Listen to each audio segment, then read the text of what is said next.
Hello guys, welcome to my channel রাখি ভট্টাচার্য। তো আমি চলে এসেছি নতুন একটি ব্লগ ভিডিও নিয়ে। আর এখানে এসেছি দেখো মায়ের মন্দিরে পুজো দিতে। তো আমরা ফলহারিণী কালী পুজোর বার রেখেছি, তাই জন্য আমাদের পাশের বাড়িতেই পুজো হচ্ছে। তো এখানে এসেছি দেখো পুজো দিতে। আর এই পুজোর যে কিছু নিয়ম রয়েছে সবটাই তোমাদের সাথে শেয়ার করব, তার জন্য তোমাদের পুরো ভিডিওটা দেখতে হবে। তো চলো। আর আমরা এই পুজোর আগের দিন নিরাম করেছি, তো তারপরের দিন তো কিছুই খাইনি। একেবারে রাতে ঘট ওঠার পরে প্রণাম করে তারপরে আমরা একটু শরবত খাবো। তো সারাদিন পুরো নির্জলাই ছিলাম। তো তারপরে দেখো এখানে সবাই পুজো দিতে এসেছি। আর আমাদের বাড়ি থেকে 4 জনে বার রেখেছি, 2 কাকিমা, মা আর আমি। আর এইখানে যে ফলের ডালা পুজো দেওয়া হয়, তো 14 রকমের করে ফল থাকে। আর সেই ফল ডালা পুজো দেওয়ার পরে ব্রাহ্মণের হাতে দান করে দেওয়া হয়। তো আমাদের বাড়ি থেকে অনেকগুলোই ফল ডালা আসতো। তো বড় কাকিমার জোড়া ডালা, আমার একটা, আমার মায়ের, ছোটো কাকিমার। তো এখন আর সেই ডালা দেওয়া হয় না, কারণ ওই করোনার সময় ওদের বাড়ি থেকে না বলে দিয়েছিল যে পুজো দেওয়া হবে না। তো আমরা বার রেখেছি, কিন্তু আর ফল ডালা দেওয়া বন্ধ হয়ে গেছে। তার জন্য আমরা যে যার মিষ্টান্ন এনে আবার পুজো দেওয়া শুরু করেছি। তো বার রাখি। তো চলো, এইখানে দেখো সবাই কম বেশি পুজো নিয়ে চলে এসেছে। আর তারপরে এখানে ঘর তুলতে যাচ্ছি। তো এখন 10:30 বাজে রাত্রিবেলায়। তো অন্ধকার দেখো।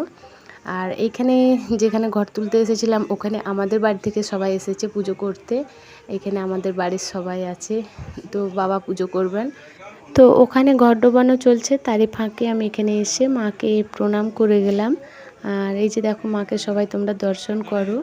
আর খুব জাগ্রত মা। তো কোথাও পুজো আরম্ভ হয়নি, সমস্ত কিছু যোগাযন্ত্র হয়ে গেছে।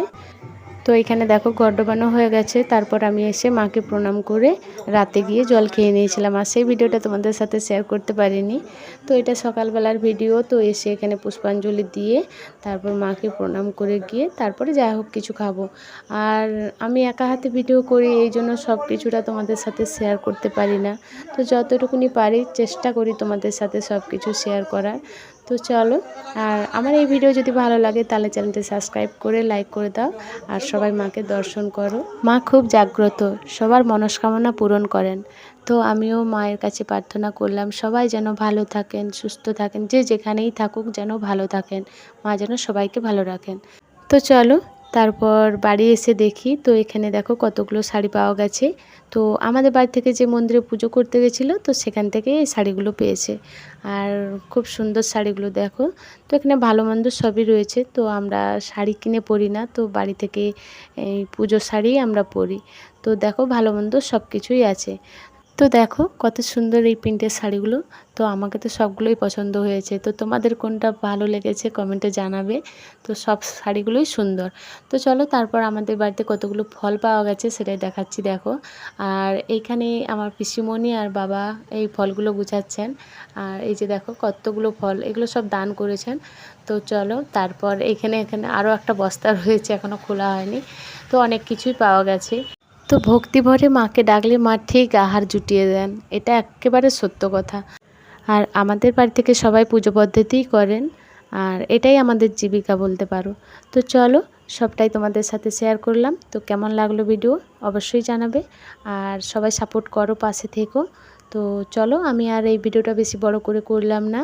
তো সবাই ভালো থেকো, সুস্থ থেকো। আর আমাকে সবাই সাপোর্ট করো। তো চলো, এখনকার ভিডিও পর্যন্তই থাক, দেখা হবে পরের ব্লগে। টাটা বন্ধুরা।